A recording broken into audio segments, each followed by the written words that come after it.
Is this thing on? Alright, Stoney. It's been a while. You know what I'm going to say. I'm not giving it to you. Broken whiskey glass is good. It's trash! I'm not giving you that. It is. It is so horribly bad. I will agree. It is terrible. That one line that does really irk me. No, the whole song. Is he rhymes rid of me, chemistry, that's a good rhyme, and then family instead of family. That's very weak. That is very weak. No. Let me get the track list up. I cannot give you Broken Whiskey Glass. That's a good song. I just legitimately cannot give it to you. Especially, I am going to play it for a little bit. Go on then. This bit is like where it picks up. This bit is like whenever I get like a new sound system or something, I always test it with this bit. Like the drums and that sounds good. That's a very good test. No. But I mean, the bangers on here. Yeah. The bangability. They're timeless. Lord knows. Like, every single song you're like, oh, this is a good one. No option is legitimately good. And I wouldn't even say it's like a top 10 song on this album. No. I don't know why, but I always I have it in my head that it hasn't aged well. I don't know if it's the cover art or something. But it really has aged well. Like, just about every track in there is still held up. Like, it's just good. Like, I forget that some of these songs are on here. Yeah. And then when I hear it, I'm like, oh, how could I forget that? That's an absolute banger. Do you have a favourite song that isn't... like one of the top ones? Of the big ones, yeah. Yeah. I really like Cold. I am a bit indifferent to that one. That's fair. And one I did forget about until I re-listened to it was Feel with Kalani. Yeah. That's a good one. I think my favourite is Too Young. Yeah. I don't know if you'd count that as a big one. I feel like the big ones are... 50-50. The big ones are obviously Congratulations, I Fall Apart, White Iverson. Yeah. And then maybe Deja Vu, just because Justin Bieber's on it. Yeah. That's actually a pretty good song. Tell me, is that Deja Vu? Yeah. I will admit, though, that the bonus tracks on the deluxe version are pretty shit. Like the Money Made Me Do It, that song. Oh, I rate that song. It's okay, but it sounds so old. And I'm not a fan of Up There or Hit This Hard. No, I will admit, the only... So, what is there? Leave, Hit This Hard, Money Made Me Do It, and Feeling Whitney. Are on the deluxe. Yeah. And I will say, I don't like Leave or Hit This Hard either, to be completely honest. Yeah. I feel like Feeling Whitney is legitimately his best song. I agree with that, yeah. We got to see it live. Yeah. Right up front row, basically. But pretty special. It was legitimately a pleasure to re-listen to this, because I haven't listened to it in a while, so... Yeah. Yours truly, Austin Post, is one that I forgot about too. That one flies under the radar. Yeah, it really does. And the production that he uses as well is similar to the production that St. John uses. Not in the sense that it sounds the same, but that it's built for Post. Yeah. And I don't think any artist could make a better song with it. That's fair. That is fair. I think just overall, this really shows his talent. And if he can get back to this, I've always said that Hollywood's Bleeding is the most complete album that he's had.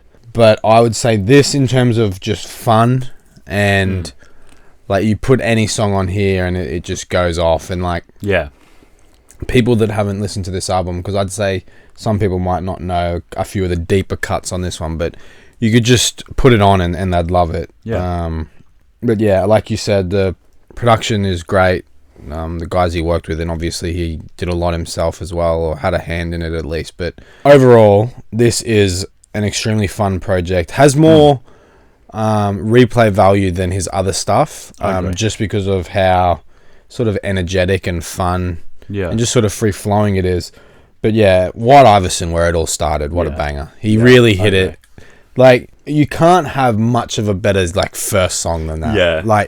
And just the hype and the sort of the fame that built up from just that one track is Yeah, well, That's pretty overnight, crazy. like, Wiz Khalifa Yeah. retweeted it. Yeah. It's actually a pretty cool story. Is like the Rolls Royce that he's like drifting out in the desert belonged to his friend. Yeah. His friend did not know that he was borrowing the Rolls for the day. There you go. And he only found out when Rolls Royce contacted him Right. and said, "Why were you doing it?" Well, fair enough. Yeah, but what you said about fun is completely true. Like at the end of like Too Young, there's just like a little portion where he's laughing and goes like, "That should fire," Yeah. something like that. Like that captured a little bit of like fun. No, I'm changing my favourite song, No Option. No Option is an absolute banger. Tell him no. Is that one? That is that Yeah. one. No. Or is that Go Flex? I think that is Go. Yeah, that is Go Flex. Yeah. Yeah. Man, I just wanna go flex. Yeah. Gold on my teeth That's a and good on my one. neck. The No, I think that is No Option. I think we're getting confused. I think like the first track, White Iverson, that is quite literally one of the perfect first songs. It is a legitimate banger. Yeah, and I think Stoney is almost a perfect first album too, because like it had quite a few different subgenres in there, Yeah. and he excelled at all of them. Yeah, I remember the first time I heard White Iverson, I was watching a YouTube video, and it was like they were playing like NBA 2K or something, and they had it on in the background, and I was like, oh, this is a fucking banger. And I was like, I couldn't find it. And it must have just like recently come out, and I was like Googling like, what is this song? And I eventually found it, and I played it for like 2 weeks non-stop, because he had no other music out at that point, or none that was like seriously produced. Like I don't know if he had other stuff. He had a mixtape which wasn't on any streaming services. It's only on YouTube. And I just remember, and I used to play it so much that like it got stuck in my head, and I'd be like, yeah, you heard this song? And they'd be like, no. And I'd be like, oh yeah, go listen to it or whatever. Yeah.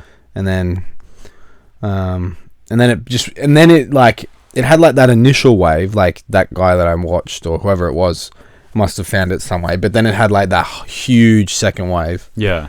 And the same thing happened for I Fall Apart. Yeah. That really popped off. It was right before he came to Australia too. Yeah. It was really getting played a lot. That is an absolute banger. I fall apart. Ooh. And we were talking about this the other week. On the last Do You Agree? Where every couple of years a new artist will come out and sort of just reshape the genre a little bit to make way for some new artists. Yeah. And he was that person. And like, even though people are still trying to sound like him, he still has a fairly original sound. He does. I think he's going to ruin it. Yeah, I think so with too. his alcohol and cigarette abuse. Yeah. His quality has gone down. Singing quality live, I think. Yes, like definitely. when he can just record in the studio. Obviously, as like he has computer help and stuff like that, but he can like redo it and all that stuff. But yeah, from the clips I've found online and saw, it's gone down in quality, but I mean, that's the rock star life, I guess. You gotta live with it. If you follow Post Malone, you sort of got to understand that it's hard and fast. Yeah, and that's the life that he wants as well. So he's got to deal with the consequences of that. But like, if you listen to Psycho with like the raspiness, and then you listen to I Fall Apart, it's so much smoother. Yeah, and they were only like 3 or 4 years apart. Probably even less, I think. Yeah, I think so too. Actually, yeah. Damn, my big on He really does have certified bangers. He does. 100%. What, you got anything else to say? Or are you ready for a rating? I'm ready for a rating. Go on then. I reckon for a debut studio album, 7 out of 10. Yeah, I'd give it an 8, I think. Yeah. I think a little bit more conducive to a high score. Looking back on it, maybe back then, if we reviewed it, I might have given it lower, but now... Yeah, with it still holding up. Yeah. I'm going to give it an 8. That's fair. That's completely fair. Right, that's it. Oh, yeah. All right. Well, be sure to tune in tomorrow. What do we have? I don't even know, mate. You've changed up the order, man. I don't know. We've got my album review of... I did someone random. Never heard of her before. So we'll see you then. That's a wrap. Is it Anna Wise? It is.